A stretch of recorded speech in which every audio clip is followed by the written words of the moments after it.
இந்த வீக் உங்களுக்காக 3 interesting webinar லைனப்ல இருக்கு.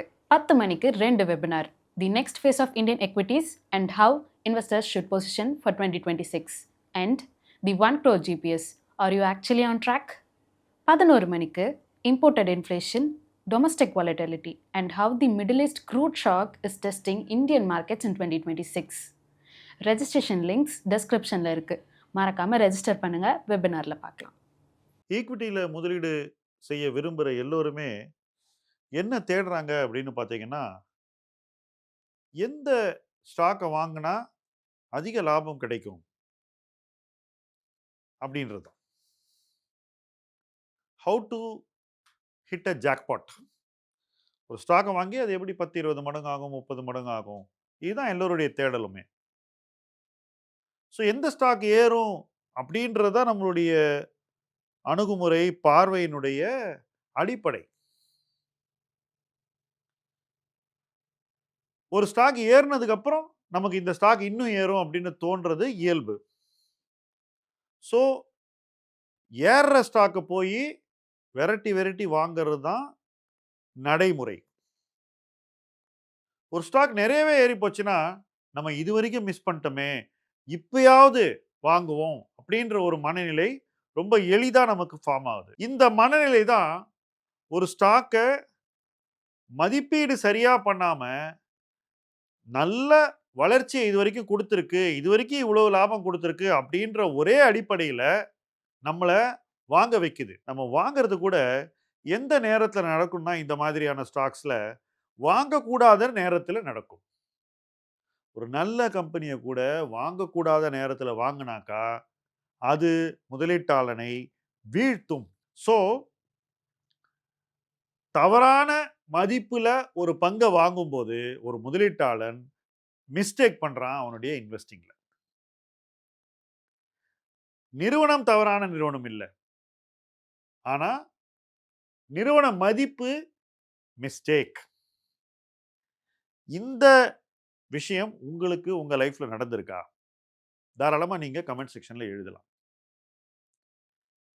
எந்த பங்கு ஏறும் அப்படின்னு நம்ம யோசிக்கிற அளவுக்கு எந்த பங்கை இப்ப வாங்கினா மிஸ்டேக் ஆகும் அப்படின்னு நம்ம யோசிக்கிறது இல்லை.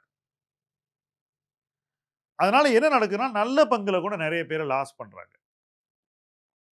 கடந்த 2 ஆண்டுகள்ல மிகச்சிறந்த நிறுவனங்கள்ல லாஸ் பண்ணவங்க கோடிக்கணக்கான பேர் இந்தியால.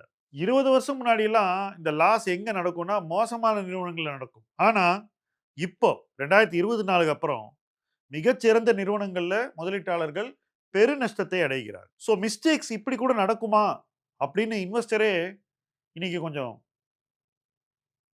என்ன சொல்றதுன்னு தெரியாத ஒரு மைண்ட் செட்ல இருக்காங்க. அவங்க நிலைமை அந்த மாதிரி இருக்கு. என்ன சொல்லலாம்? இப்படி கூட தப்பு நடக்குமா? இந்த ஷேர்ல போய் லாஸ் பண்ணமே, இதுல லாஸே வரக்கூடாதே அப்படின்ற ஒரு மைண்ட் செட் இருக்கு. ஷேர்ல மட்டும் இல்ல, இது மியூச்சுவல் ஃபண்ட்லயே நடக்கலாம். இன்னைக்கு பாருங்க, 4-5 மாதங்கள்லயே கோல்ட் அண்ட் சில்வர் இடிஎஃப்ல அவ்வளவு லாஸ் இன்வெஸ்டர்ஸ் பண்ணியிருக்காங்க. நீங்க எல்லாருமே ஒத்துக்குவீங்க, தங்கத்திலயும் வெள்ளிலயும் லாஸ் பண்றது ரொம்ப கஷ்டம் அப்படின்னு. ஆனா அதுலயும் இன்னைக்கு இந்தியாவுல கோடிக்கணக்கான முதலீட்டாளர்கள் லாஸ் பண்ணியிருக்காங்க. ஸோ இந்த மிஸ்டேக் மிகச்சிறந்த பங்குகள்ல நடக்கலாம், தங்கத்துல நடக்கலாம், வெள்ளியில நடக்கலாம், எங்க வேணா நடக்கலாம். ஒரு முதலீட்டாளனுடைய முதல் கடமையே எங்க முதலீடு பண்ணா மிஸ்டேக் வரும் அப்படின்னு யோசிக்கிறது. ஏன்னு எக்ஸ்பிளைன் பண்றேன். ஒரு இடத்துல மிஸ்டேக் வர வாய்ப்பு இருக்கு அப்படின்னு நமக்கு தோணுச்சுன்னா அந்த பக்கமே நம்ம போகலன்னு வச்சுக்கோங்களேன், நாம மிஸ்டேக்கை தவிர்ப்பதற்கு நமக்கு ஒரு வாய்ப்பை கொடுத்துக் கொள்கிறோம். அப்ப என்ன ஆகுது? எல்லாரும் போய் தப்பு பண்ற இடம் பக்கமே நம்ம போகலன்னா, நாம அந்த தப்பு பண்ணாதனாலேயே காப்பாற்றப்படுகிறோம். அதே சமயத்துல தவறுகளை தவிர்க்கும் போது, அதுக்கப்புறம் நீங்க சரியான இடத்த நிதானமா தேடி இன்வெஸ்ட் பண்ணி, உங்களுடைய வளர்ச்சிக்கும் வழி தேடிக்கலாம். ஆனா தவறு நடந்துருச்சுன்னா, முதல்ல அந்த தவறுல இருந்து மீண்டு வரணும். இங்க தான் மிஸ்டேக் அவாய்டன்ஸ் ரொம்ப ரொம்ப முக்கியம். தவறுல இருந்து மீண்டு வரும்போது, உங்களுக்கு நெறைய நேரம் செலவாயிரும்.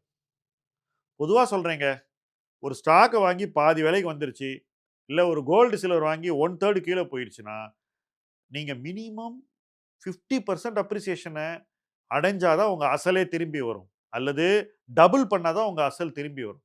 இது 3 வருஷம் ஆகலாம், 5 வருஷம் ஆகலாம், சில வருஷம் 10 கூட ஆகலாம்.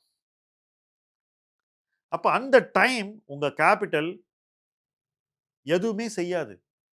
விட்ட இடத்துக்கு வரதுக்கே இவ்வளோ டைம் ஆயிடுச்சுன்னா, அந்த விட்ட நேரத்துக்கு சேர்த்து வச்சு நீங்க மறுபடியும் ஏர்ன் பண்ணணும். இது நடக்குமானா, முக்காவாசி பேருடைய லைஃப்ல இது நடக்கறதில்ல. இதனால தான் மிஸ்டேக்ஸ தவிர்க்கிறது அவ்வளவு முக்கியம் ஒரு முதலீட்டாளனுக்கு. என்னுடைய முதலீட்டு அனுபவத்துல சொல்றேன். பெருசா ஜெயிக்கிறது ஒரு குறிக்கோளாக இருப்பதை விட, முதலீட்டில் தவறுகளை தவிர்ப்பது மிக முக்கியமான ஒரு குறிக்கோள். எந்த ஸ்டாக் ரொம்ப மேல போகும் அப்படின்னு யோசிக்கிறத விட, இந்த ஸ்டாக்க நம்ம வாங்கினா நம்ம கீழ போவோமா? எவ்வளவு விழுவோம்?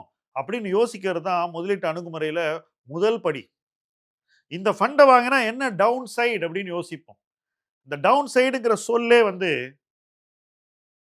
நெகட்டிவ். வீழ்ச்சிக்கான ஒரு அளவீடு. ஆனா வீழ்ச்சிக்கான அளவீடு நம்ம கரெக்ட்டா வச்சுக்கிட்டா தான், உயர்வுக்கான அளவீடு நமக்கு அதுக்கப்புறம் தெளிவா தெரியும். எக்ஸ்ப்ளைன் பண்றேன். இந்த ஸ்டாக் இது கீழ போகாதுன்னு ஒரு வேள நமக்கு தோணிடுச்சுன்னா, அந்த விலைய பத்தியே நம்ம யோசிச்சுக்கிட்டு இருப்போம்.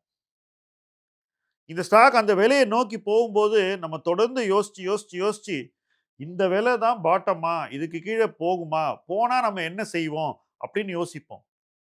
எந்த விலை பாட்டம்னு நெனைக்கிறோமோ, அதுகிட்ட கொஞ்சம் வாங்குவோம். அது கீழ மேலும் போச்சுன்னா, ஓகே. நம்ம நெனைச்சத விட இன்னும் சீப்பா இருக்கு. நம்முடைய அளவீடு இதுதான். அதுக்கும் கீழ வரும்போது நம்ம இன்னும் கொஞ்சம் முதலீடு பண்ணலான்னு இன்னும் கொஞ்சம் பணத்த போடுவோம்.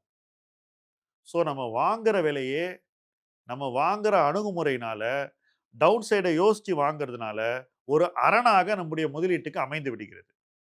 இந்த அரண் தான் நாளைக்கு நமக்கு அப்சைட குடுக்க போகுது. ஏன்னா, நம்ம ரொம்ப நிதானமா நம்ம பொசிஷன பில்ட் பண்றோம் ஒரு ஸ்டாக்ல. அந்த ஸ்டாக்ல மொத்த எவ்வளோ பணத்த போடுறோமோ, அத ரொம்ப நிதானமா படிப்படியா இன்வெஸ்ட் பண்றோம். கீழ போக, போக இன்வெஸ்ட் பண்றோம். ஒவ்வொரு முறை இன்வெஸ்ட் பண்றதுக்கு முன்னாடியும், நிறுவன மதிப்பு சரியா என்று ஒரு முறை சிந்தித்து இன்வெஸ்ட் பண்றோம். இன்னும் கீழ போயிடுச்சுன்னா, இந்த நிறுவன மதிப்பு ஏன் இருக்குன்னு யோசிக்கிறோம். ஒருவேளை சந்தை ஒரு தவறான அளவீடு செய்யுதோ! அப்டின்ற ஒரு கேள்விய எழுப்புறோம். எல்லாத்துக்கும் நேர்மையான, தெளிவான விடைகள தேடுறோம். அந்த விடைகளின் அடிப்படையில தான் நம்ம முதலீடே செய்யறோம். அப்படி பண்ணும்போது அந்த இடத்துலேருந்து இந்த கம்பெனியுடைய ஃபார்ச்சூன்ஸ் மாறிச்சுனாக்கா, அது மேல போக, போக நமக்கு கிடைக்கக்கூடிய லாபம், விலைய விரட்டி ஏறும் பங்கை வாங்கும் லாபத்தை விட கணிசமாக அதிகமா இருக்கும். அப்ப அப்சைடும் அதிகமாயிடுது.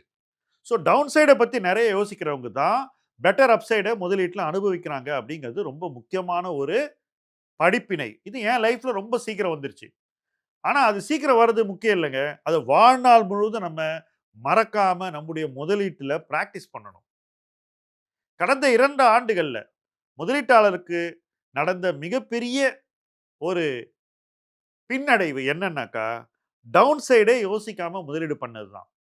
வெறும் அப்சைட மட்டுமே யோசிச்சு முதலீடு செஞ்சதுனால தான், முதலீட்டாளர்களுக்கு இன்று பெரிய டவுன் சைடு வந்திருக்கு. டவுன் சைட பத்தி யோசிச்சு இன்வெஸ்ட் பண்ணியிருந்தா, நிச்சயமா தங்களுக்கு வரக்கூடிய அந்த பின்னடைவ அவங்க டேமேஜ் கண்ட்ரோல் பண்ணியிருக்க முடியும் என்பது என்னுடைய உறுதியான நம்பிக்கை. அந்த பின்னடைவை நீங்க எப்படி டேமேஜ் கண்ட்ரோல் பண்றீங்களோ, அதுதான் நாளைய வளர்ச்சிக்கு வித்திடும். அத வச்சு தான் நீங்க நாளைக்கு வளர போறீங்க. இன்னைக்கு பாதிக்கப்பட்ட முதலீட்டாளர்கள் கூட இந்த பின்னடைவிலிருந்து எப்படி மீண்டு வருதுன்னு யோசிக்கணும். இந்த டவுன் சைட்லேருந்து எப்படி ஒரு அப் சைட நோக்கி போகணும்னு ஒரு பாதைய உருவாக்கிக்கணும். அந்த பாதையில் பயணிக்க வேண்டும். அந்த பாதையில் இணைந்து பயணிப்போம். முதலீட்டு களம் உங்கள் களம். நன்றி.